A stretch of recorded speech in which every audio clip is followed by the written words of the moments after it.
What's up, everybody? Welcome to Kinda Funny Games Daily for Wednesday, August 21st, 2019. I'm one of your hosts, Greg Miller, alongside the rogue one, at Gary Whitta. Good morning.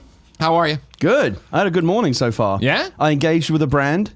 Oh, did Panda Twitter. Express respond to They you? got back to me. Wow. Yeah. If you're missing this, Gary Whitta, of course, making moves as he always does. I was at I was at the mall over at Stonestown this morning grabbing a bite to eat at Starbucks. Sure. And they've got all the other mall food there, but none of it's open because it's still early in the morning. Of course.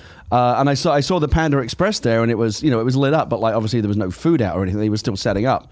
And I thought, oh, how great would it be if I could get Panda Express for breakfast? Yeah. But like, what's Chinese breakfast? Well, of course, that's dim sum. Okay. And I said, well, why didn't they do it? Panda Express should open for breakfast and do dim sum. Now, you do And like American dim sum, or it's going to be like an egg dumpling, well, egg sausage it's Panda dumpling? Express, so it's going to be like, Americanized Chinese. Sure, okay, what okay. you would get from traditional, dim sum, but probably like a Panda Express version of that. Okay. Anyway, John Drake got back to me and said he thought it was. John Drake never agrees with me. No, He of always course comes not. in with a contentious view, but he Well, said you know how John is. He likes to think he's smarter than everybody. he called me a genius, Sucks. and Panda Express responded. What'd they say? They said that would be something. Like dumb. Like I got like dim sum. That would be dim something. And so I don't know. Maybe I put a little bug in their ear over at Panda Express You Corporate. better get 10% of every egg sausage dumpling that gets I'm telling you, either this one or my idea for a Twix with 3 cookie biscuits in it called a Thrix. One of these is going to take off. Thrix, that's tough. That's a tougher sell. Yeah. I love it. You like Yeah. that one, Kev? Thrix, yeah. All right, well, Kevin's your demo audience if he's fucking into it. I'm telling you, I'm a everybody's into billion-dollar it. idea factory. You sure are. I mean, Yeah. Book of Eli, that was the number one, and then there we go. Oh, Off yeah. to the races. We beat the #1 movie in the world. Did you? Yeah, Avatar. We knocked it off the #1 spot. Oh, I missed that. For one day. Oh, okay. That's fine. I didn't know that. Okay. Enough about Gary Whitta's career. It's time to talk about games. Someone's finally going to explain Death Stranding to us. Game Informer layoff details we have for you. And the Joker is in Mortal Kombat because this is Kinda Funny Games Daily. Each and every weekday on a variety of platforms, we run you through the nerdy video game news you need to know about. If you like that, be part of the show. Patreon.com/KindaFunnyGames. You can give us your questions, comments, concerns, and everything else under the video game sun. Then tune in to watch us record the show live on twitch.tv/KindaFunnyGames. If you're watching live, you have a special job. Go to kindafunny.com/you're wrong. Tell us what we screw up as we screw it up so we can set the record straight for everybody watching later on youtube.com/KindaFunnyGames, roosterteeth.com, and listening on podcast services around the globe. I karate chopped Portillo in the head. Portillo's here, but as you know, when he's here now, his favorite, he has to look at me when I'm podcasting. He does? Yeah, it's the weirdest thing. Like, if he's in my lap, he'll look away from me, of course. But when we do it on the show, he always turns his ass to the camera to look at me. How interesting. He's a good I dog. would like to do the show like this. Anytime Just you want it. splayed I can- out on a rug on the table. We here. got plenty of blankets Look, here. We can staring put at them you. left for Yeah. Look at you, Charmer. What a charmer. Housekeeping for you. We have a Batman Arkham Asylum stream Sunday, a special Kinda Funny presentation. Oh, wow. Twitch.tv/KindaFunnyGames. It is the 10th anniversary. I'm guessing this has something to do with Barrett. Well, yeah. Yeah, okay. The 10th anniversary of Batman Arkham Asylum, a game I reviewed and put on the map. It wasn't going to sell without me. And Barrett, Sad Boy Barrett himself, Big Tongue Barrett himself, Mr. My Hero Academia himself, Barrett, is a huge Batman Arkham fan, and he's going to play through it with me at his side Sunday at noon Pacific time, twitch.tv/KindaFunnyGames. What kind of shenanigans can we expect? How long is this going to take you, Barrett? So I play these games once a year typically. Okay. And I think the last time I actually timed myself on like an Arkham Asylum playthrough, it was like 5 hours on the dot. Okay. Yeah. Are you trying to like speed run it? Are you trying to just blast through it? It's a leisurely speed run. It's like I just know how to get to everywhere like pretty quickly and Right. whatnot, and how to speed through it as much as I like. And can just do the without- main campaign, right? Because there's like a million side things you can do. No, in Asylum, the only two like side missions is Riddler like stuff, right? the Riddler stuff, and Okay. then the Amadeus Arkham stuff, which Right. is technically tied to the Riddler stuff. So yeah, it's really just one like side mission. Yes, And that's- Asylum was not on rails, but it was the Metroidvania. Like, you had to Yeah. get stuff and come back and do stuff, but it all progressed. But if you know what you're doing, you can play the whole thing in 5 hours. Yeah. Okay. That's what he cool. saes. That's what I told my wife. If it goes longer than 5 hours, I'm in trouble. Thank you, Barry. On top Yeah, if of it goes that, faster than 5 hours, call your doctor. priapism. On top of that, Next weekend just happens to be PAX up in Seattle. We will all be there. And when I say we, I mean me, Gary, and Andrea. I'll be hosting a Guild Wars event Friday morning. That's not part of PAX. You can still come. Look up on the internet to get your Guild Wars 2 tickets. Then the Kinda Funny Games Showcase is Friday at 4:30 at PAX. Then the Inter-Site Championship. That's right. The Per Schneider Cup is back. Close to, 30 of your favorite video game personalities are going to join me Saturday at 9 p.m. at PAX. Throw some names at me. Who are some people that are going to be there? Gary Whitta. Andrea Renee. Yeah. It's co-hosted by myself and Snowbike Mike. I mean, right there. Oh, I'm loving it. You love I'm loving Snowbike it already. Mike. Somebody just dropped out today due to a family thing. Okay. So maybe Snowbike Mike has to step up and perform. Okay. I don't know. You know what I mean? I don't know what's going on there. All right. Last year's champion, Rebecca Valentine? No. Oh, come on now. Okay. Rebecca Valentine, she's going to be there. Her claim to fame is that she beat me, when in reality she didn't. But we let it go and we let it happen. All right. As long as it's not continuing to bother you, Alex Greg. Rubens, last year's champion, he will was be last there. year's He will be champion. there to defend his cup. Okay. Yeah, there's a whole bunch of people coming All up right. there. Don't worry, it's going to be an interesting time. Right prior to that, I'm doing a Jackbox party game. Well, yeah, this is where I turn it over to you. Kindafunny.com/events for everything we're doing at PAX. Gary, what are you doing at PAX? Because something happened after you were on the show. So Saturday night, I will be competing in the Inter-Site Per Schneider Cup. Very thank you for inviting me to that. It's a great honor and a privilege to be part of it. Right immediately prior to that, and I think it's even in the same room, so I'm just gonna stick around. You're the 8 o'clock game? There's like a Jackbox party pack pad where I guess they just play the game live on the stage, and it's me, the Jackbox people. Kate Stark from Twitch, one of my friends who's a popular Twitch streamer. Jerry Hawkins, obviously one of the creators of Penny Arcade, like him and Mike, that's their whole thing. Yeah. And a couple of other cool people. So I'll be doing that as well. I'm a bit nervous about that one because I'm terrible at Jackbox games. You're nervous at that one. You're not nervous about the Inter-Site Championship. No, because rowdy crowd. No, because it's a bunch of scrubs. I mean, you're full blown Twitch. No, I'm not gonna do good. My 7-year-old daughter kicks my ass at video games now, so I'm not expecting to do well at the championships. Okay, but it's not about winning. I know you won't agree with this, but for me, it's just about having a good time. Okay. It's not whether you win or lose; it's how you play the game. Okay. I'm sure you're not down with that philosophy. I mean, as somebody who loses a lot, no, that's my philosophy. You better get down with that philosophy. I've been losing in life a long time. You may as well adopt a philosophy that fits your reality, Greg. Exactly. So I'm doing Jackbox. And Inter-Site on Saturday night. Yeah. And then on Friday morning, of course, this was announced. I'm sorry this wasn't announced in time for last week's show. It was announced literally the next day. Yeah. But I will be giving the opening keynote address at PAX. Friday morning, 10 a.m. in the historic Paramount Theater, which I believe is right across from the main Washington State Convention Center. That's awesome. And every year they have someone come up and give an opening speech where they talk about games and their life in games and stuff like that. Yeah, and they must have been very, very desperate because they called me up and asked me if I would do it, and I said yes. Now, are they introducing you as Gary Whitta from Kinda Funny Games Daily? That's the big question. I'm not sure. I mean, I'll obviously give you a shout out. You better. But I wrote my speech. I first wrote my speech 2 days ago. Yeah. And then I thought I'm going to try to be funny. And I wrote what I thought was a funny speech. Yeah. And I thought, well, you never know. I mean, I think I'm pretty hilarious, but you never know what other people are going to think. Yeah. And so I got my wife and a friend of ours who's staying with us at the moment, and I used them as my test audience. Yeah. And I said, okay, check out my hilarious jokes. And I went boom, boom, boom, boom. I did the first 2 minutes of the speech, which was pack to pack with jokes. Fucking bombed. Died. Just every joke just landed with an absolute thud. Wow. And so I thought, shit, I've got really selling people on going to Fridays. And so the feedback I got was, look, don't try to be funny, just be you. Which is what does that mean? I'm not funny? Being me is not being funny? No, you're funny naturally. But don't try to be funny. Sure. So I'm just going. So I went back and rewrote the speech and took a lot of the obvious jokes out. I took a bit of a cheap shot at you, which I think is it still in there? Yeah. Oh yeah. Okay, good. Yeah, that's still that was actually the one that landed. That's what they all went. They said all the jokes were terrible, but the one where you took a cheap shot at Miller, that was good. Good. Okay. Perfect. So everyone likes that. So the PAX audience will like that. That one's staying in. Good. So I finished it up last night, and I'm gonna kind of polish it up today. Nice. I think it'll be okay. I'm a little bit nervous. I've never done anything in front of. I mean, I speak at panels and stuff all the time. Yeah. But I've never done anything in front where it's just me in front of such a large audience. Okay. I think we'll be okay. That'll be awesome. Yeah. So Friday 10 a.m. I've got the Saturday panels. The rest of the time I'll either just be walking around, but I'll also have my little table there, my little booth. Oh, you're doing a booth? I don't know what it is yet. PAX said they would give me a table in what they call the Bandland area. Okay. And Bandland is basically up on the 6th floor of the Washington State Convention Center, right kind of on the landing area where the escalators come up, but before you actually go into the main convention area. So we'll be there with some of the other friends of PAX, that the musical acts and things that they give tables so they can flog their albums and their CDs and T-shirts. What and stuff like that. What What do you have to? Well, very good. I'm glad you asked me that question, Greg. It's almost like we set this up before the show.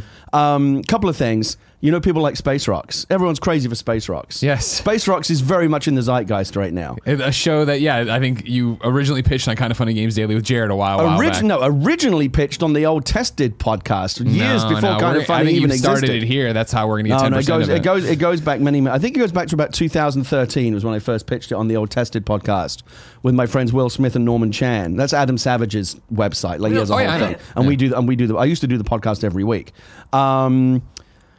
So I first mentioned it there. I mentioned it is on an episode of Kind of Funny where Jared and I Jared and I host, like it goes way off the rails. Of course, yeah. And so I ended up pitching in my game. Yeah. Anyway, Space Rocks has been very popular. We sell the Space Rocks t-shirts on my website. Go to legionofgary.com. You can buy a t-shirt.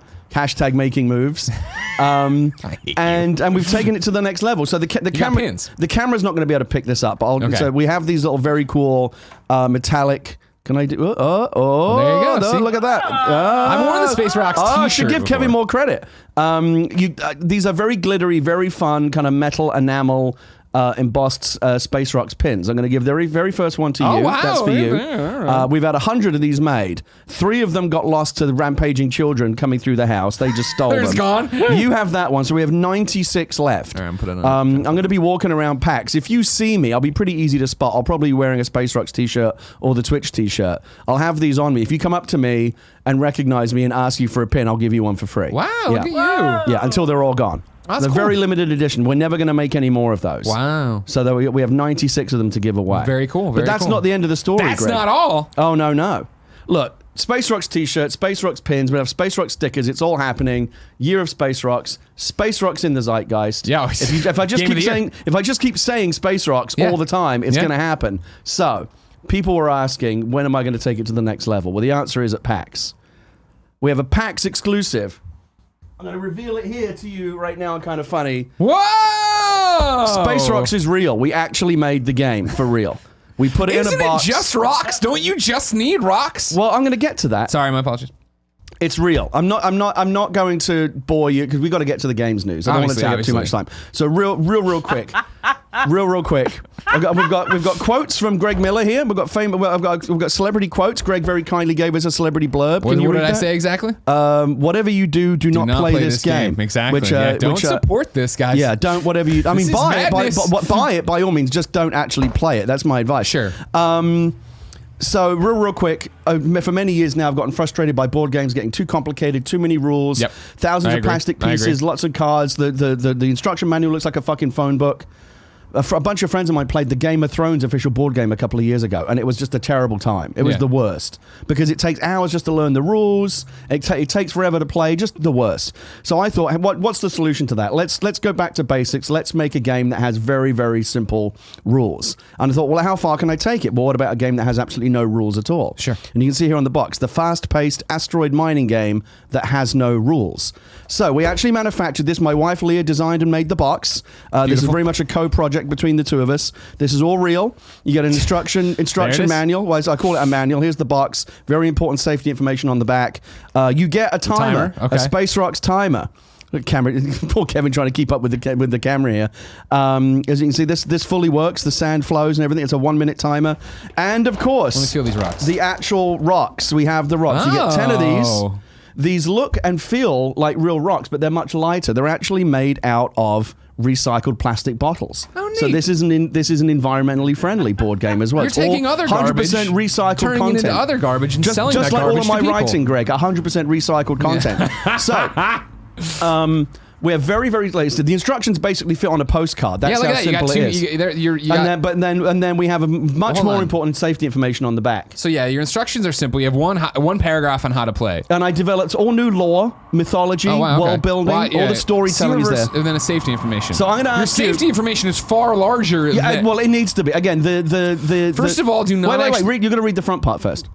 Space Rocks, you are a deep space asteroid miner trying to make a living in the year 3019. There's a lot of money to be made in those mineral-rich space rocks, but competition is fierce. And out here on the remote galactic frontier, far from any legal jurisdiction, asteroid miners have one rule. There are no rules. That's right. How to play. Scatter the space rocks onto a tabletop or any suitable playing surface. Start the timer. Once the timer starts, players must try to acquire as many space rocks as possible. When the timer expires, the player who's collected the most space rocks wins. That's it. Good luck. Have fun. Took you 30 seconds to read that, right? And I understand A it. minute to learn, a lifetime to master. Can we keep this for a party mode? Can we do a party mode of this? Absolutely. See reverse side for important safety information. Right, now this is the important part. Important safety Everyone information. has to read this, and in fact, I'm going to have people that come to PAX, because we're selling this exclusively at PAX, sign a waiver acknowledging that they have read the safety information, because this is the most important part.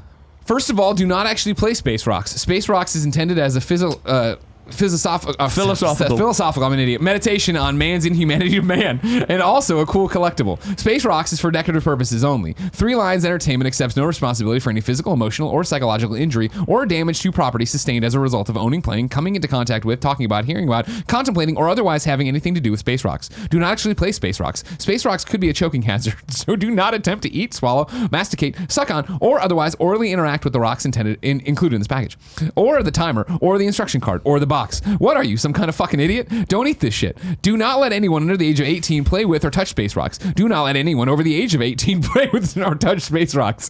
I can't believe I fucking have to say this, but I heard this story about how someone sued a cell phone company because she set one of their phones to vibrate and shoved it up her business, and it got stuck there. So, and let me be perfectly clear, do not insert any part of Space Rocks into any bodily orifice or crevice. Do not actually play Space Rocks. Do not throw or hit anyone with anything with Space Rocks.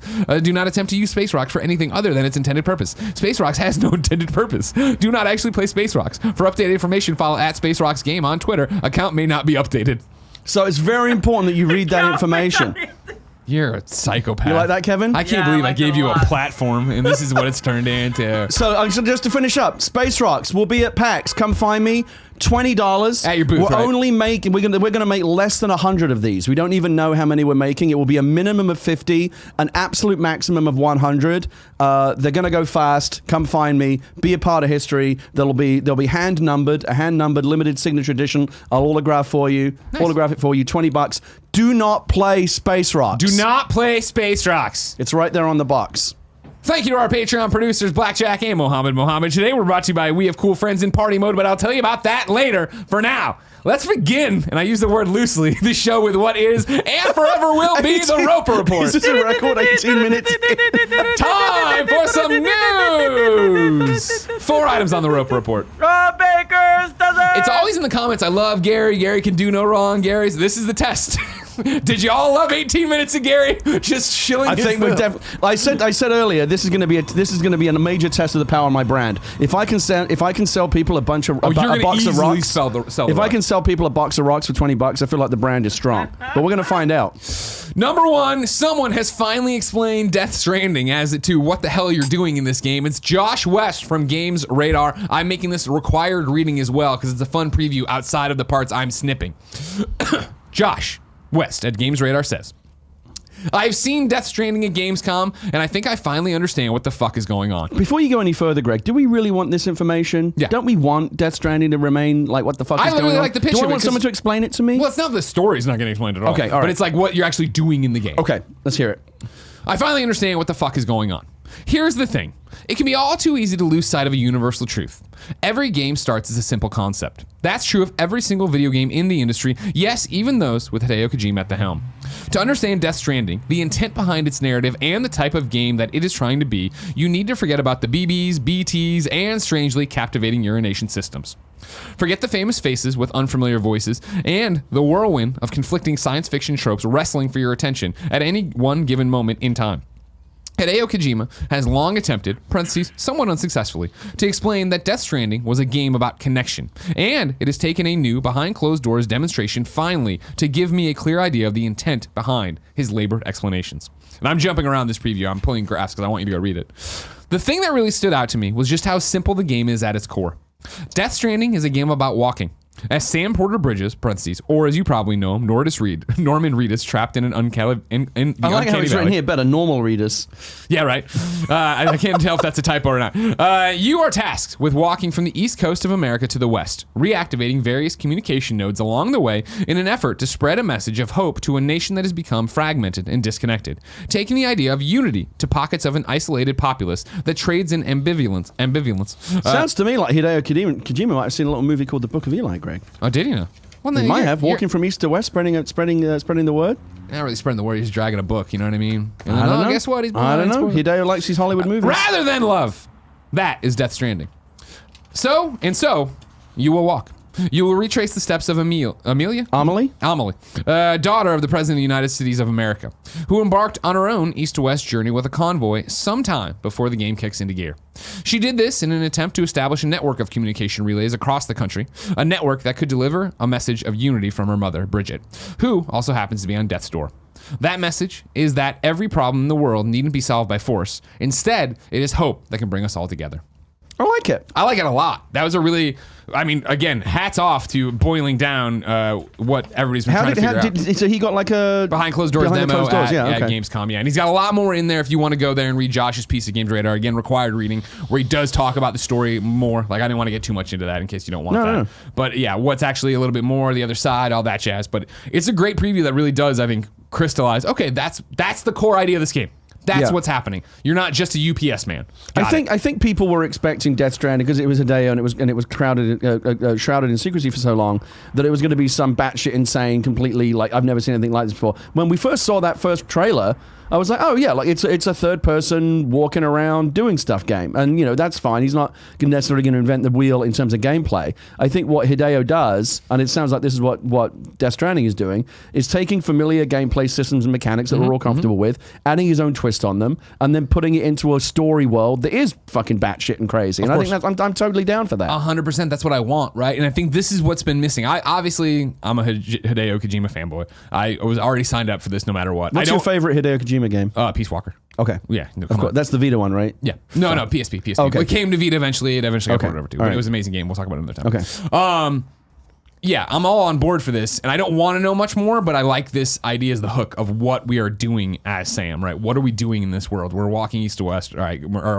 East to west, setting up these communication points, trying to do this. What is going on with the other side? Why are we so fragmented? That'll all be revealed as we play. And it sounds like, I don't want to get ahead of myself here, but it sounds like as you activate those beacons, it might actually, I'm just guessing, but might actually change the nature of the game world that you're playing. I would think so, right? As communities and stuff become more connected. Yeah, I would think so too. That could be cool. That's what I would draw from it too. Yeah. Interesting stuff. I love it. I was like, I went from when Death Stranding was super secret, I was like, whatever it is, I'm in. I gotta be in on this. Then when they showed the trailer, I was like, it's gonna be just another game, but like cool. Yeah. And then now as I'm hearing more, I'm starting to think, no, but it could actually be really cool. I'm not. It's not gonna be like what the fuck gameplay. It's gonna be gameplay that we all know the basics. Walk around, third person view, fight stuff, solve puzzles, solve environmental puzzles, and that's interesting how much we fight. Things. I don't know how much we're fighting. We'll see. But then for me, the narrative is a big part of it, and I feel like the narrative, obviously brilliant cast. It's going to be a crazy story.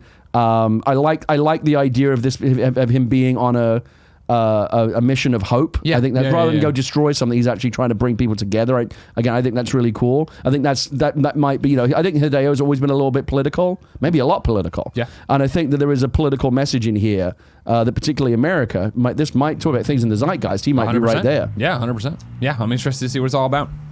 Number 2 on the road report, something that broke yesterday. We talked a bit about it, but now we have more concrete information from Jason at Kotaku. GameStop lays off more than 100 and nearly half of Game Informer. The struggling retail chain GameStop laid off over 100 employees today, both at its corporate headquarters in Grapevine, Texas, and at other offices, including its subsidiary, Game Informer magazine in Minnesota, where nearly half of the editorial staff lost their jobs in a surprise cut. Quote, as part of the previously announced GameStop Reboot initiative to transform our business for the future and improve our financial performance, we can confirm a workplace reduction was implemented, impacting more than 120 corporate staff positions, representing approximately 14% of our total associate base at our company headquarters, as well as some other offices, a GameStop spokesperson told Kotaku in a statement. Quote, while these changes are difficult, they were necessary to reduce costs and better align the organization with our efforts to optimize the business to meet our future objectives and success factors. We recognize that this is a difficult day for our company, and particularly for those associates impacted. We appreciate their dedication and service to GameStop and are committed to supporting them during this time of transition, end quote. This news comes just a few weeks after GameStop laid off dozens of regional managers following a brutal year that saw the company try and then stop trying to sell itself. GameStop's stock has plummeted over the past few years as the retailer continues to struggle to stay afloat in a world where digital distribution has grown to dominate gaming. The layoffs blindsided staff at Game Informer today. 7 of the popular magazine's editors announced on Twitter this afternoon that they had been laid off, including one who said he was on vacation. Parentheses, per Game Informer's masthead, the magazine has 19 full-time editorial staff members. Quote, I'm trying to get things right with my people, editor-in-chief Andy McNamara wrote on Twitter. I love Game Informer, its people, and its readers more than any corporation could, and I will address all the issues when I can, but for now, I need to focus on my GI family, end quote. Sad times. Tragic, and it is a sign of the times. I've been saying for a long time that GameStop is a moribund company. I think it's only going to get worse for them over time. I mean, that's and I'm not trying to. Well, you guys know that we're friends with Game Informer. Andy's hosted the show. Imran, one of the people who got laid off yesterday, has hosted the show multiple times. Yeah. I'm not dancing on graves by anything, but like, in my opinion of what I've been reporting on and seeing and talking every day here on these shows about GameStop, this is not the end. Like, it's going they're going to come back to Game Informer and eventually end up taking more people out. I mean, look, Game Informer is what? How many print magazines are there left? Yeah, exactly. There's almost nothing left. Yeah. PC Gamer, I think, still exists in print. Game Informer. Edge, is Edge still doing it? Edge is still around, but in the US, it's almost completely done. Forget about it. You're not seeing much. So I was mortified when I heard about this yesterday. I think a lot of people didn't even know that Game Informer and GameStop were connected. That GameStop owned Game Informer, but people watch this show now. But when you get that, when you sign up for GameStop, you get a Game Informer, and that, I think is how they kept it afloat for a long time. Exactly. That's one of the main reasons. Look, selling physical copies is a dying business. Selling print magazines is a dying business. This isn't a surprise, but it's no less tragic for it. This was a gut punch for me because I've been through this. 20 years ago, I was laid off from my company. I was working on a print magazine. I used to work on PC Gamer, which is still going today. Sure. But a year before the hammer dropped, I actually left PC Gamer to work on a new launch title, which was much less secure. Yeah. So when the bottom fell out of the .com market about 20 years ago, my company lost a lot of money, and they closed down a bunch of magazines, including mine. And I still remember the day that they came in and laid everyone off. They bring in these HR SWAT teams, kind of like the George Clooney guy from Up in the Air, whose job it is just to go around sacking people. Because the companies the people that make these decisions don't have the courage to come into the office and look these people in the eye. They bring outside consultants in to do it, who are specialists in this area. So they sit in their ivory towers and say, go sack these people for me. And then they bring in these third-party consultants who come in and sack people. And I still remember they brought us all into this conference room and they start laying out the Cobra health insurance forms. And it's kind of a double insult. It's like, not only have you lost your job, you've now lost your free health insurance, which went with your job. Oh, and by the way, here's how you can sign up for really expensive health insurance that you can no longer afford because we just fired you. It's a real insult. And I remember being so annoyed that all these people that had worked so hard to make this new magazine, which was just getting on its feet, that we were now all being sacked. And this was happening at multiple other magazines around the organization. Like whole chunks of the company were being cut loose, and dozens of people were losing their job, including me. I'd worked there for many years. And you just feel totally worthless. Like you just don't need me anymore. Like you're just throwing me in the trash. And they were talking about Cobra health insurance, and these people are very trained to be compassionate because they know people are having a really hard day. But I just fucking stood up and walked out. I couldn't. It was too humiliating. I just left. I fucking Don Drapered out of the meeting. I just couldn't do it. And it's tragic and it's heartbreaking. One of the things I love about when this happens is that other people in the games industry all rally around. They start saying, hey, this person is great. Other companies, hey, we're hiring, come talk to us. And a lot of people do get scooped up. A point that was made, someone on my Twitch channel last night pointed this out, and I didn't think about it until now. Because they're in Minnesota, it's doubly hard. If you were here in the Bay Area or in LA or something, there's a good chance you could get scooped up by another company. But like Minnesota, there's in terms of the games business, there's nothing else out there. So if anyone is gonna, people that lost their jobs who live in Minnesota are now going to have to either leave the business and find a job somewhere else in another business, which I'm sure is not what they want. They love games, or pick up and move and go move to Austin or Seattle or San Francisco or LA or something. Well, I mean, it's going to be terrible. Too, I don't think you need to hypothesize too much or pontificate too much on this. Is the fact that as Game Informer loses these heads, right?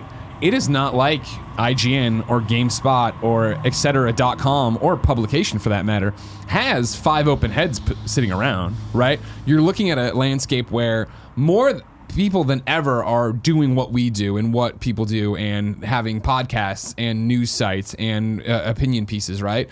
But so many of them are running on freelancer budgets. So many of them are running on, we're all working together to hopefully one day make it to an IGN or to a GameSpot. When you see this number of jobs go away from Game Informer, you have to wonder, sure, some of those people are going to end up other places, but where does everybody end up going? And in a business in which print magazines have been folding for years now because, you motherfuckers have come in and eaten their lunch with your online bullshit. People will say, oh yeah, but Game Informer, like that's the rock. Like that'll always be around. No way. I've been arguing no one is that immune. As soon as this GameStop stuff started, that was when I was like, uh-oh. Yeah. And that's my thing is like, again, if you haven't been following Games Daily, if you're just tuning in for the first time because you heard we were going to talk about Space Rocks, welcome. The thing with GameStop going into this restructuring phase, right, trying to figure it out, the GameStop reboot initiative, spoiler alert for what that looks like at the end. It's way fewer GameStops. It's a way more focused GameStop on their retail brick and mortar business, trying to figure out how to get you in the store. And I do not think Game Informer as we know it is part of that. I think Game Informer, and I love Game Informer, as I've said it here before. Don't get me wrong. I subscribe still to this day. Andy in the show, blah, blah, blah, blah. Game Informer's power was the fact that it was in the stores, right? That it was in this many stores, so you had this many subscribers, so that you had everybody who's using the EB Edge card, which isn't what it's called anymore. But you're in there, you're getting it. That's why I think you saw them break so much with cover stories, right? Because it was the idea of like, you're going to be in stores. It's always an event when GI announces a new cover. As they try to reboot GameStop and figure this thing out, I think they're going to keep looking over there and keep taking people away. And I wouldn't be surprised with the amount of freelancers you have at large right now to bring GameStop, Game Informer down, if you even wanted to keep it, to a pamphlet, a 14-page once-a-month newsletter. Andy Mack and the guys that are left, they now have to figure out how to keep putting out the same products with half of the people that they had. Of course, the magazine's obviously going to suffer. This isn't the end. This is a tourniquet, but the body is still bleeding out. Yeah. GameStop's going to be gone. In fact, less than 5 years, there'll be no more. It'll be Blockbuster. It'll be gone. Sure. Captain Marvel 2 should be crashing into a GameStop, and you'll go, oh, this must be the end of the teen years when GameStop went away. Yeah.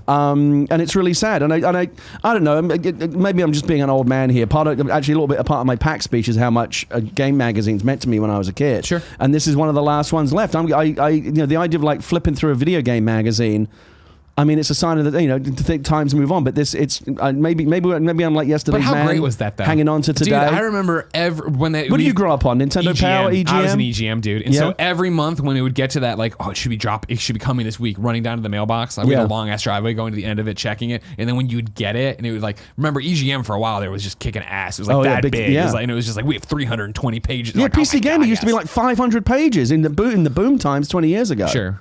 But now, and we have the online, we have the websites, we have the YouTube, we have Kind of Funny, and see, that's the interesting thing of like you bring up a fascinating question of what Game Informer will become with half of the people, right?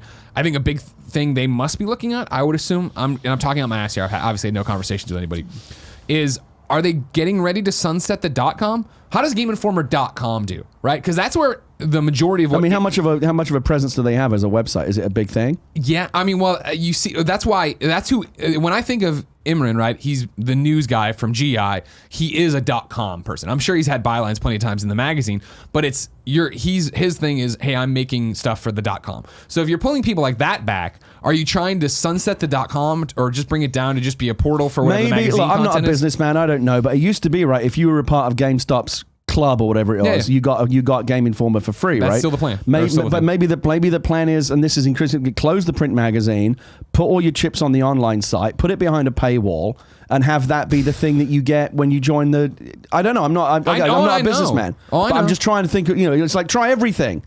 It's like, desperately trying to keep the patient alive on the table. Yeah. I just don't know. But I mean, this is far from the last thing you're going to hear from that's the thing.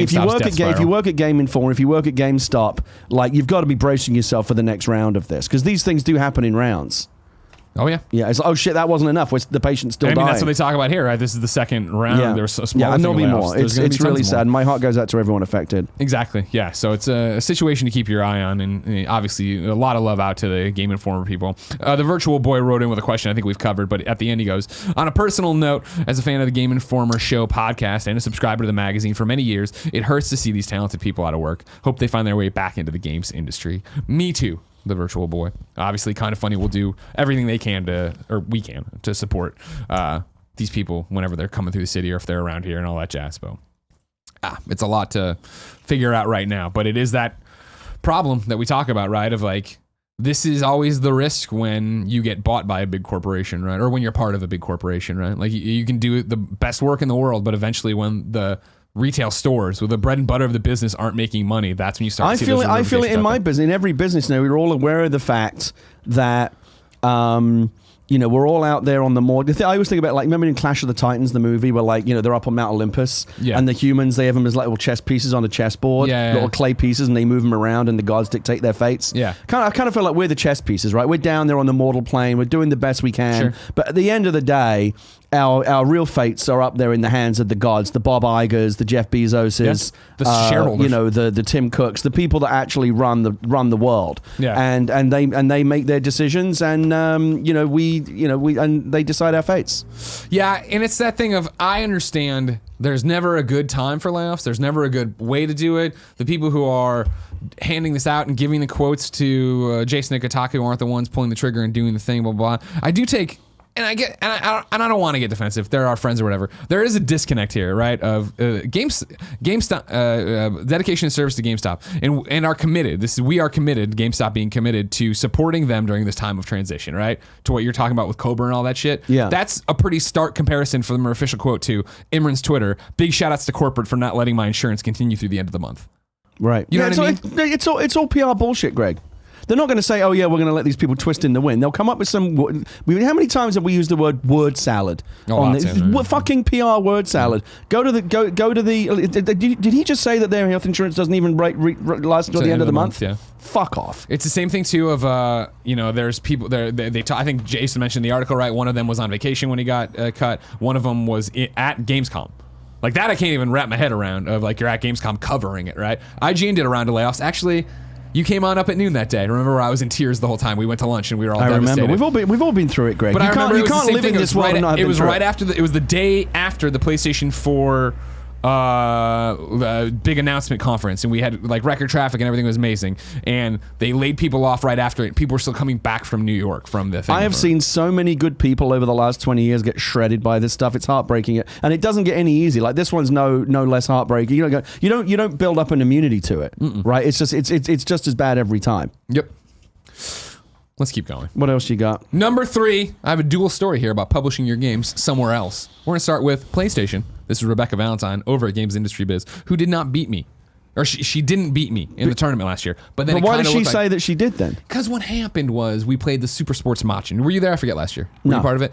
We played the Super Sports Machin, right? And what it was is that you had to win the mini game. And so I won the mini game because we were switching controllers after every mini game. But then at the end, it did the global tabulation for like the bunch of the different mini games, and it put her character above mine. And I was busy. But that means that she won, though, right? No, I beat her in the match. Her character, who had already been fought the time before with other people playing them, that was a different thing. It was like the grand total of points. But what was the official judges? Well, I was the judge, decision? but I was playing and I was celebrating, and then it changed, and I was like, How I can you understand. play and be a judge? Well, that's why this year Isn't I'm not that a doing conflict it. of That's interest? why I'm not doing it this year. Whatever. Well, as long as Rebecca's not living rent-free in your head, Greg, that's the main thing. Yeah, thank God she's not. I'm not worried about her at all. Anyways, Rebecca Valentine's Games Industry Biz. Sony Interactive Entertainment is preparing to launch Robot Entertainment's Ready Set Heroes on the Epic Games Store in where are we? for the publisher. Number 3. Okay. Publish your game somewhere else is what I call it. Okay, I got it. All right. Sony's publishing Ready Set Heroes on the Epic Games Store in a first for the publisher. The game is currently planned for October 1st to launch on both PlayStation 4 and PC, with the PC version getting a store page on the Epic Games Store earlier today. It does not currently have a Steam page. Though not quite what he was referring to yesterday, Sony Interactive Entertainment Worldwide Studios chairman Sean Layden suggested a change in the company's attitude towards third-party platforms, indicating that Sony first-party exclusives may see PC releases in the future. Although Ready Set Heroes doesn't fall into that category of Sony first-party developed game, it is the first time a Sony game has appeared on the Epic Games Store and may signal a future openness to the platform.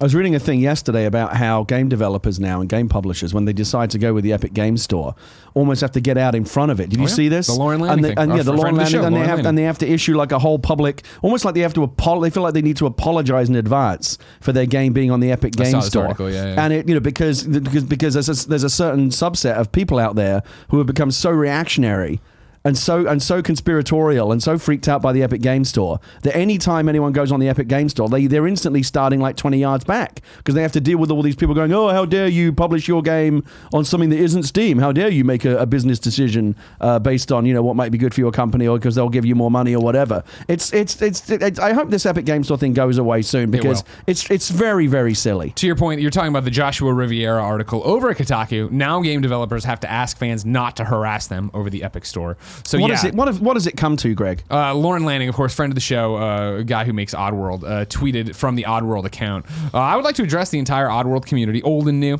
You've supported us and our artistic vision for years, and we thank you. Oddworld Soulstorm will be coming to PC via the Epic Games Store. The PC and console versions of the game will have a simultaneous release in 2020. What I would like to do is provide you with the reasoning that went into bringing the PC version of Soulstorm to the Epic Games Store as an exclusive, because you deserve to know.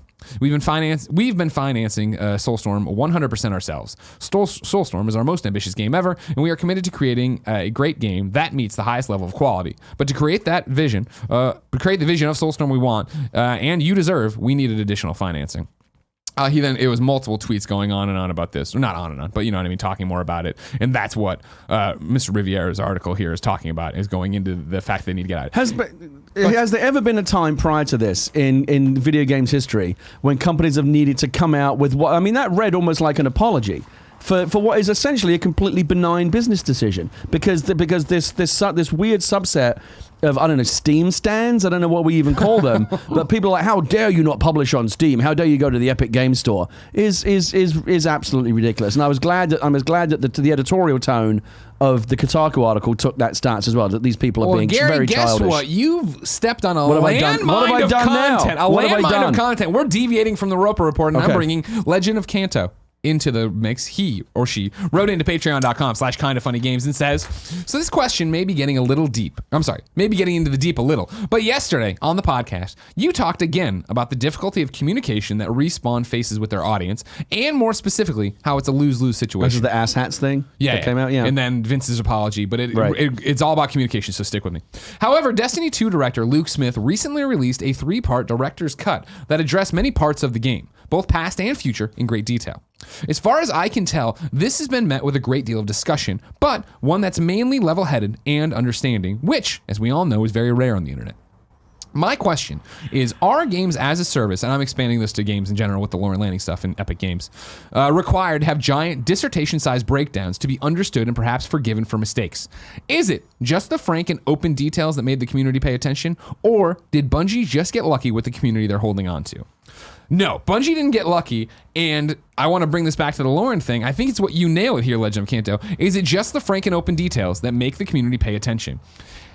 It's coming forth with reasoning, level-headed reasoning, and explaining. Yes, this clearly, Lauren talking about this is trying to get in front of, let's not be ooblets, let's not get crucified for this. Obviously, don't shoot your mouth off and be snarky about it, but let's also not be quiet about it. It's what I talked about yesterday in the episode, right? We did a whole thing yesterday about the Apex stuff, but in general, that we're in this, I know it sounds and feels like we've been here forever. We are in this brand new time where everyone has a voice and everyone's voices are literally being heard, and it's so hard that we need to figure out how to talk to each other. And I think Luke Smith's giant 3-part director's cut that went into such excruciating detail on this in a good way, Lauren Landing getting in front of this while it may read like an apology, is a great thing, because it is. It's when the decision is made, when it's just an announcement of, we're an Epic Store exclusive, everybody, yay! And that's when people are like, why? You know all the reasons we don't want you to be an Epic Store exclusive. Why would you do this? The more you have people explaining the decisions, because I feel like for the longest time, and if you want to get to bigger corporations, bigger publishers, bigger developers, people who have more of their Bob Igers at the top, making sure you can't talk about things, video games and the business of video games have been a behind closed doors, cloak and dagger. You don't necessarily understand. And when the shit hits the fan, most of the time, right, people are quiet about it or they give the word salad response.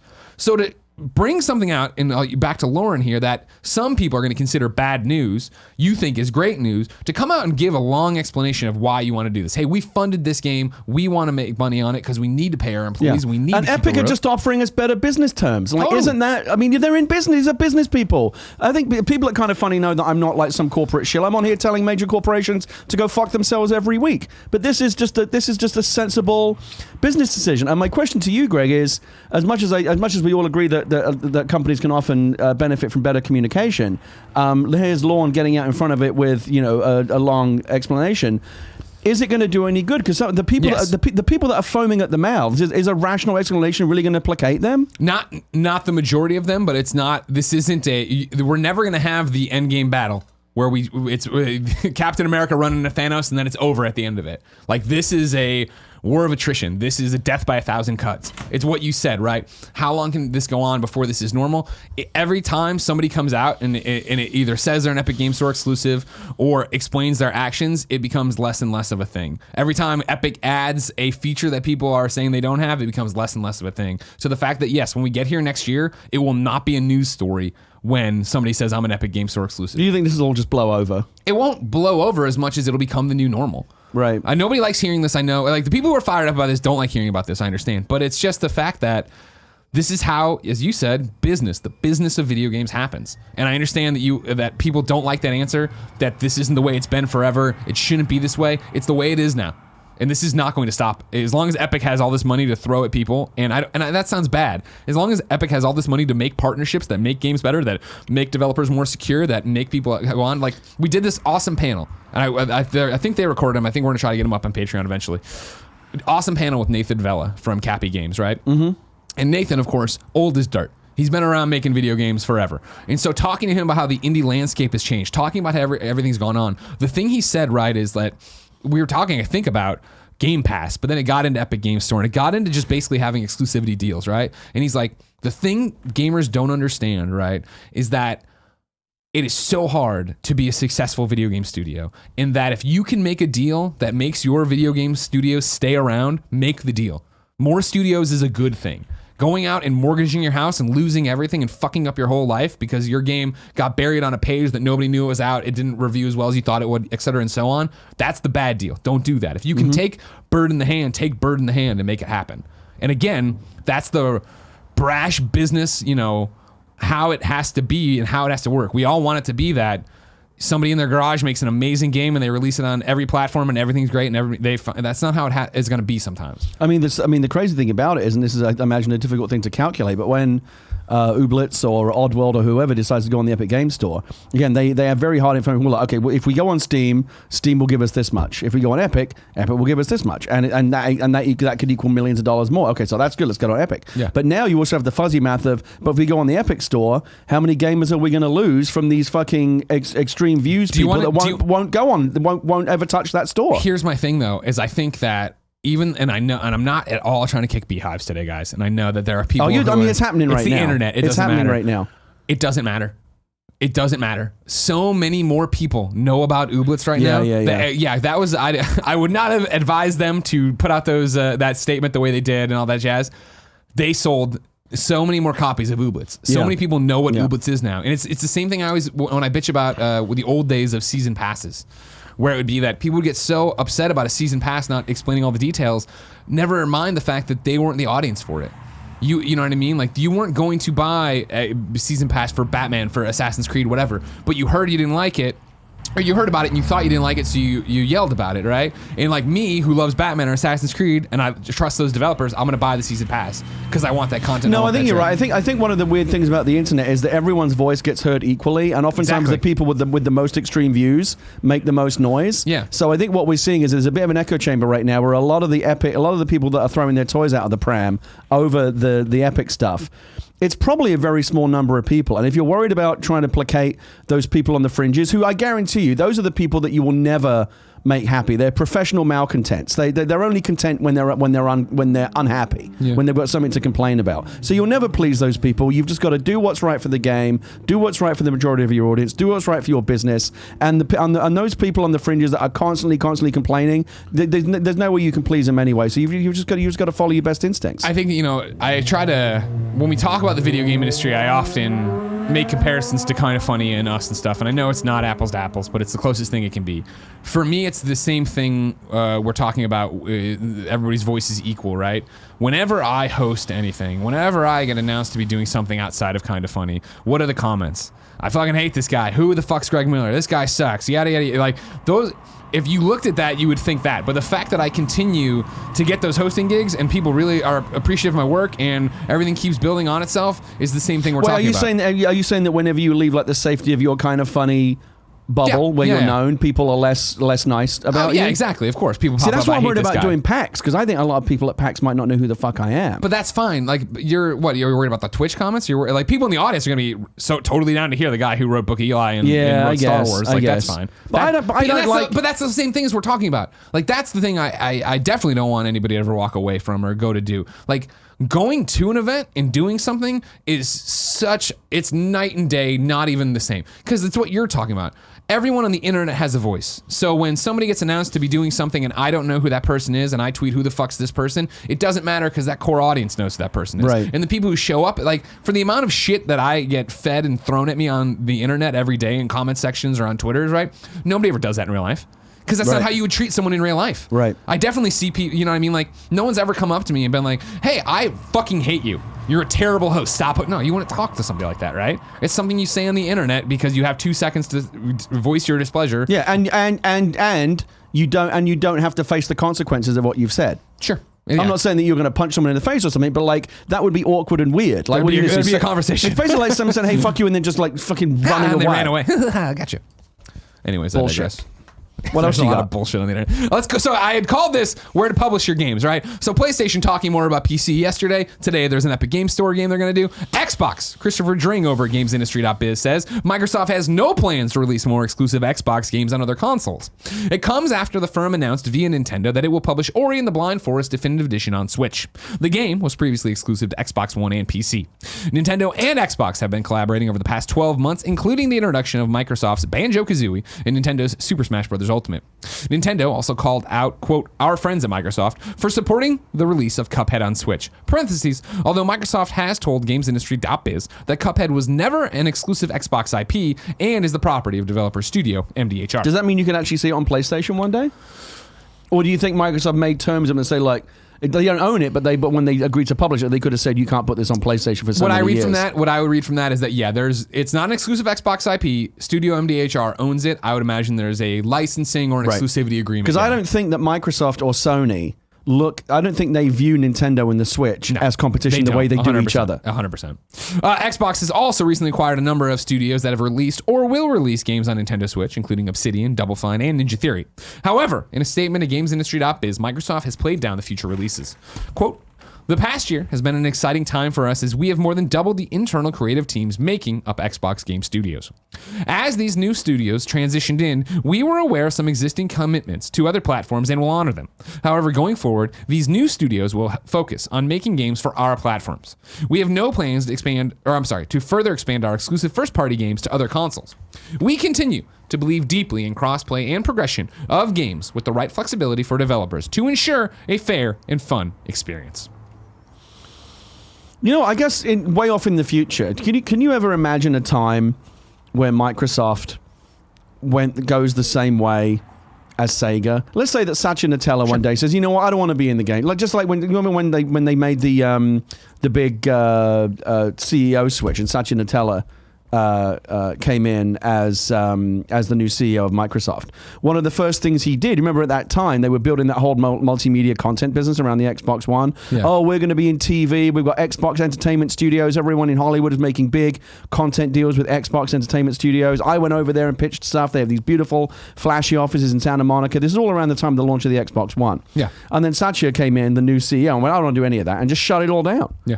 Do you think, again, because Xbox is a part of a bigger company, much bigger company, that if ever it became less profitable, or the CEO just said, I don't want to be in the games industry, just shut Xbox down, they shut it all down, that Microsoft would go the same way as Sega, and you could end up seeing like Halo on PlayStation, because we don't make hardware anymore, we're not in that battle, might as well monetize what we have. You want to take Halo, put it on the PlayStation, give us some money? Fuck it, the same way that Sonic, who back in the day, the idea of Sonic being on imagine the console Blasphemy. wars. Imagine the console wars of the 90s. Yeah. If I just like fucking showed up in a DeLorean and said, "Hey Greg, guess what? In 20 years from now, Sonic's going to be on Nintendo." Yeah. You'd be like, "Get the fuck out of here!" Like, who the fuck are you, British guy? But it happened. Yeah. Who's to say that couldn't happen with Microsoft? Oh, 100%. I think as Microsoft continues to push xCloud, as they continue to push Game Pass, I think they're still very much in the hardware business. I think that's still their plan, but I do think this next generation will test that. Because if they're going to push through with this, hey, every screen should be our screen thing, and they can make it work, and they can make it successful, then yeah, why at some point do you need the box? Yeah. Chad wrote in to patreon.com/kindoffunnygames and says, do you believe Microsoft when they claim they have no plans to release more Xbox exclusives on PlayStation 4, or more importantly, the Switch? This seems so antithetical to the sort of relationship it seemed they were trying to foster with Nintendo over the past year or so. I don't fully believe it. We had kindoffunny.com/you're-on. Last week, we had a thing from, was it Matt Booty? Chris Charlotte? Somebody had a quote in there of like, oh yeah, if it makes sense, we'll move things around, we'll do that. I think it's still a moving target. I think that they want to get out in front that no, we are still an exclusive thing. We are making exclusive games by an Xbox, but I do think that you'll see more Xbox games. Who knows? Look, I still think you're going to see Game Pass on Switch. It could. Look, at the end of the day, these companies, and I'm not saying this in a bad way. I'm not critical of these companies. These companies at the end of the day have one motive: make money. Increase shareholder value. If they can do that by putting titles on other platforms, if it makes strategic sense for them to do that, they're going to do it. And again, it's impossible for us to predict because again, we don't know what goes into those high-level strategic business decisions. There's all kinds of numbers and things that we're not privy to. If it makes financial sense to do it, they'll do it. Speaking of making financial sense, Greg Way, Mortal Kombat has added a bunch of crazy characters, including the Terminator and Joker. Warner Brothers Interactive Entertainment and NetherRealm Studios today released a new Mortal Kombat 11 trailer revealing the final 2 guest characters to join the Combat Pack roster, including the Terminator T-800, featuring the likeness of actor Arnold Schwarzenegger from the upcoming Skydance and Paramount Pictures film Terminator Dark Fate. I saw Arnold Schwarzenegger at Silicon Valley Comic-Con this weekend. Did you talk to him? No, he was too far away. $450 for an autograph. Can you believe that? That's a lot. Yeah. Does he need it? No, I don't think he does. Okay. Alongside one of the most iconic and recognizable DC supervillains, the Joker. The trailer provides the first look at the release timing for all the upcoming fighters in the Mortal Kombat 11 Combat Pack, including the Terminator, October 8th early release, Sindel, November 26th release, the Joker, January 28th. These are all early access, the dates I'm reading. Spawn, March 17th, joining classic combatants Shang Tsung and Nightwolf, who are currently available. We know, who the Terminator is. You know who the Joker is. It's always tough in these games, isn't it? Like, how do you make the Terminator beatable? You think like the Terminator would be really hard to beat by most characters, right? Like, how does Sonya Blade fight the fucking Terminator? Well, how does Sonya Blade fight Scorpion or any of them? They all got crazy. Like, one guy spits acid. Like, no, I know. I guess it's. I mean, it's the door, Gary. You're disbelief. I mean, they actually had a bigger version of this problem when they did the Injustice game. How does Batman fight Superman? Totally, that's the classic. Remember, they mismatch. had DC versus Mortal Kombat, or Mortal Kombat versus DC, and that was like, what the hell? How does that make sense? But they did it. This is quite like the idea of seeing the Terminator. I wonder what Joker it's going to be. It looks like an originalish one. It doesn't look like it's based on anyway. It's not Arkham. It's not Injustice. Not like Joaquin Phoenix or anything. No. I wish. That'd be cool. What's your read on that movie, guys? Is that gonna be a good one? I'll tell you what I think when I see it. What do you think? Coward. You're the DC guy. Well, guess what? I've been burned a lot, so I think the trailers look dope. I like the idea of it. Is it going to be interesting to see a man sent into madness? You usually say no, but we all liked Falling Down, didn't we? We all liked Falling Down with Michael Douglas, didn't we? Remember Falling Down with Michael Douglas? Is that what you think this is going to be? Yeah. Okay. It's going to be a normal guy push past his breaking point. Not normal, obviously, but let's check it out. All right, fine. Gary, Speaking of things I can't wait to check out, I love video games. If I wanted to know what video games came to the Mom and Grop shops today, where would I go? The official list of upcoming software across each and every platform, as listed by the Kind of Funny Games daily show hosts each and every weekday. Yeah. By the way, you've lost Portillo. He's looking at me now. I know, right? Look at this. And he's actually he's awake for a second. Looking cute. Good job, Porty. Looking young. You know what I mean? Out today. Keep it on him for the whole read. Dynamic Weather is back in PUBG. Gift of Parthax is on Xbox One. Smoot's Summer Games is on Xbox One. Wellington's Victory is on PC and Mac. Is that some British battle? The Battle of Wellington? Well, Wellington? I imagine it is something to do with Sir Arthur Wellesley, the Duke of Wellington. He had many victories. I'm not sure which one the game is portraying. Songs of Skydale is on PC. Flip Polygon is on PC. Zach PC. Ash Asylum PC. Gods of Havoc Fall to Earth PC. Nubula PC. And then Steambird's Alliance, PC and Mac. New dates for you. Demo Reborn is bringing music and mystery to PlayStation 4 and PlayStation VR on November 21st. Kingdom Under Fire 2 is coming in November. No Man's Sky Beyond is getting a physical release in North America on September 10th and Europe the 11th of September. All right, it's just stay September 11th. We got it. It's okay. We're all adults here. We can handle it. Path of Exile Bright is the expansion is coming out on September 9th. Luke Riley at IGN reports DayZ has been reclassified MA 15+ in Australia, closing the books on a tumultuous few months for the game Down Under. This means that DayZ is no longer banned for sale in Australia and will be available to be released at retail for Xbox One and PlayStation 4 later this year as planned. And then Billy the Door wrote in just in case. Oh yeah, Billy the Door. He's one of my Twitch. He's in my Twitch chat. Just in case you weren't going to shill it. And just in case you weren't going to shill it, he wanted to give the new date. Greg, what were the chances? I wasn't going to shill it. Could be at PAX. Yeah. Deal of the day for you. For Honor is free right now via Uplay through August 29th. I do want to just want to read out the last part. Oh, my apologies. Shout out to Leah for doing such a great job on the design of that box. Fair. That's right. Shout out. Leah this is not just me. This is a Whitta family production. Leah designed the box. She did designed the stickers that go on the little thing. She personalized this. I heard you put your daughter in some kind of sweatshop. She molded every rock for you. Oh yeah, I've got her working all hours like fucking Bezos. Reader mail for you.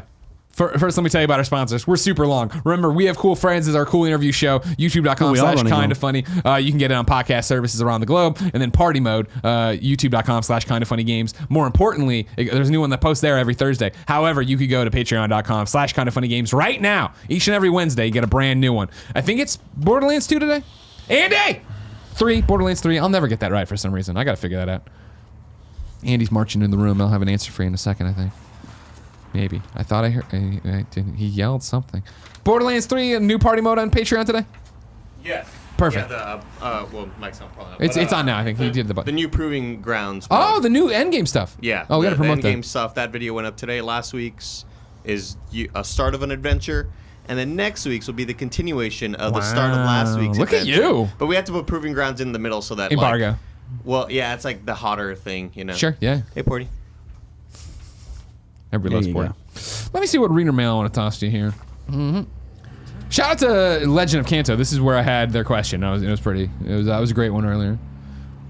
You know what? Let's end on a good note. There's been a lot of, not sour news, but bad news, all right? This is TJ telling you why you should believe the best friend stuff and actually come to live meet and greets. TJ wrote in to patreon.com/kindafunnygames and says, not necessarily a question, but a thank you. I was at the Sunday C&E meet and greet, and I just wanted to say thank you. The saying, never meet your heroes, couldn't be more wrong when talking about the day. I was extremely nervous getting to meet you guys, since I've probably spent thousands of hours at this point listening to you talk. I'll never forget Greg approaching me to say hello and not vice versa. It completely caught me off guard, but is something that I'll always remember as a defining moment in my love for everything kind of funny. Andy remembering my name 3 to 4 hours after I initially met him is something I'll never forget as well. Getting to talk to him about Outer Wilds, me playing it because of his recommendation, and it now being my game of the year was worth the price of admission alone. You guys are truly best friends, and now I understand why that moniker means so much. After a few anxious minutes, I felt right at home hanging out with you guys, and I could have stayed there all day shooting the shit about nerdy stuff. Totally awesome. I didn't get to talk to Tim as much because he was busy doing his thing with a group of people, but I could tell the passion and love for the fans was absolutely still there with him. Much love, Tim. To anyone who is nervous about attending one of these, especially Sola, which is what I did, just forget about it and go. The guys and the best friends will not let you down. Thank you, Greg, Andy, and Tim, and everyone else at Kind of Funny for everything they do. Hashtag Greg doesn't suck. Yeah, I know all you guys well enough to know that it's impossible for me to imagine a friend or a fan or even a meet and greet, certainly, but even if someone just came up to you on the street, the idea of them having a bad interaction with you is inconceivable. More important to me is the fact that I think TJ says what so many I know people have said about, I'd love to go to a prom or I'd love to go to meet and greet. I don't know anybody. It is that idea that when you go there, you are around hundreds of people that have the exact same interests as you. Let me ask you this. Would it be possible, let's say that you were having like a nice dinner with Jen in a nice restaurant one evening, and like it's the sort of thing where you don't really wouldn't be interrupted, but someone comes over and says, like, I hate to interrupt, but I'm a big fan or whatever. Is there ever a case where you'd be like, you know what, let's not do this right now, I don't want to take a picture? Like, you would always make time for them. Yeah. I mean, and that's a very romantic scenario you're saying, right? I hope it would be the handshake, the photo, all right, have a nice time and go, right? Not they pull up another chair and sit down. Yeah, join us. Yeah. Yeah, but no, of course not. Like, that's what, I mean, it's a privilege. Plenty of celebs do that. I saw. Yeah, because they're celebs. We're not. We're just internet people talking about video games. You're a celeb. No, I'm not. It's the honor and privilege of my life to be part of your life, and I understand how that relationship is. So, no, if you ever see me, come say hi to me. See, that's what I always talk. I talk about this all the time. I tell people, if you see me, say hi. I hate the tweet afterwards. I saw you, but I was too intimidated to say anything. Fucking come say hi. And then I'll do it where I'll see, like I saw Steve, the guy who's founded Silicon Valley, Steve Wozniak. Yep, thank you very much. I saw him at the airport one day. Yeah. And I tweeted like, holy shit, Steve Wozniak just walked by me and went to the lounge. I wanted to say something. Everybody's like, you should have. I'm like, I don't know his rules. You know what I mean? There are plenty of people who don't want to be approached. He would have been fine. Okay. A few years ago, I heard that Steve Wozniak was standing in line outside an Apple store for the new iPhone, because that's what he does. He stands in line with everyone else. Yeah. And I drove fucking an hour and a half to Los Gatos to meet him. Yeah. And he was an absolute superstar. He was awesome. He was talking to everyone. See, I've had it the other way where I've talked to stop somebody and it didn't go well. So I'm like, well, you know what? I'll play it safe. Yeah. Jonny Samsonite is today's squad up. He wants to thank you for IRL stuff. You can find him on Twitter at Swanja, SWANJA 311 on Twitter. Greeting gregarious duo. Yeah, see what I did there? Very good. A few months ago, I wrote in asking for any KFBFs who were interested in starting a podcast. I was hoping to get at least a couple interested people and was amazed when I got about 20 messages. Unfortunately, I had to narrow it down to 6 of us here in the Twin Cities area. After months of planning and organizing, we have started a podcast called the Mostly Normal Gamers Podcast. We're available on all things, Apple Podcasts, Spotify, Google Podcasts, etc. If any KFBFs out there are looking for more content, give us a listen. We would love to hear from you as we're new to this and looking for ways to improve. Also, thanks to you, Greg, and the Kind of Funny crew for giving me a platform to make all of this possible. Thank you, Jonny, for being a great best friend. How do you find it? Do you just type the name of the podcast into your search engine or whatever? Yeah, Mostly Normal Gamers Podcast. You'd come up with it. Gary, we ask people watching live on twitch.tv/kindoffunnygames to go to kindoffunny.com/you're-wrong and tell us what we screw up as we screw it up. What have we screwed up? Oh, God. Rebecca Valentine writes in and says, wasn't able to watch live today, but someone tipped me off that there was some throwdown or something about the Kind of Funny tournament, and I just want to correct any assumptions that I can't kick Greg's butt. I can't kick Greg's butt at a video game 2 years running. I'm not sure if she screwed up the insult to me or if she's trying to be nice, because she didn't beat me, but I digress. It doesn't matter. Well, the fact that she's saying she can't do it 2 years running does suggest that she did it last year. She's saying she beat me last year. See, she's too smart for me. That's how she gets around me. No, don't even. That's not even a good. That's a bad one right there. No. Ilgrill Chill says, whoa, it clicked off. Ilgrill Chill says, when speaking about Kanto legend, you said he or she. Though grammatically correct in the older days, it's often more appropriate to say they to include any subset just in case someone doesn't identify as he or she. Sorry if this is a bit much, but just wanted to make sure we're inclusive. We've talked about this in the show before. I agree with you. The problem is turning off my J-school degree of what it was when I graduated in 2005, where I would lose. You put they when you're referring to a single person, so many points lost. You are correct. It's something I'm working on changing.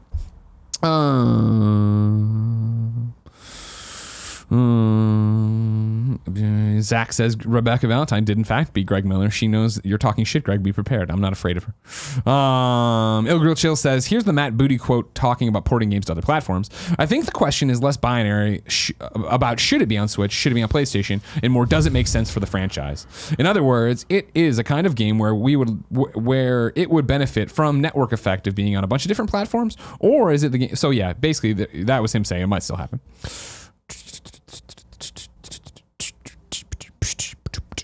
Okay. Ill Grill Chill then says available today the NES games for Nintendo Online service for the Nintendo. Okay. Vice, Project Doom, and Kung Fu Heroes are available today. All right. Dragon Quest 11S Definitive Edition. Jared will like that. Sure he would. It's too bad he's dead. Oh, and if you make progress in this demo on the Switch, you can keep it in the full game.